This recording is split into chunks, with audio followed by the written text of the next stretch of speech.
তবু খেয়ে দেখি কেমন। খেতে ভালো, দেখি একটু বিট লবণ দিয়ে খেয়ে দেখি। দেখি ভাবি একটু বিট লবণটা দাও তো। বন্ধুরা, তরমুজ খেতে সবাই ভালোবাসে, বিশেষ করে এই গরমের সময়।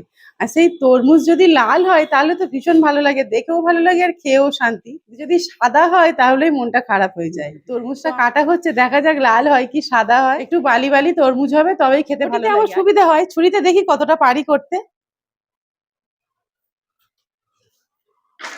এই যে একটা ফালি উনি কেটেছিলেন।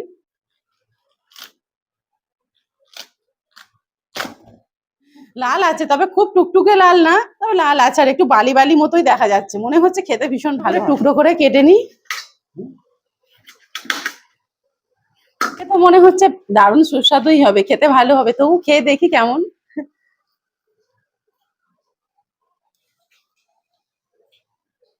না গো, বেশ মিষ্টি মিষ্টি। আমিও খেয়েছি, ভালো খেয়েছি। বেশ বালি বালি, খেতে ভালো। দেখি একটু বিট লবণ দিয়ে খেয়ে দেখি। অনেকেই বলে তরমুজ বিট লবণ দিয়ে খেতে ভালো লাগে। দেখি ভাবি একটু বিট লবণটা দাও তো। একটু ছড়ালাম, অল্প পরিমাণ।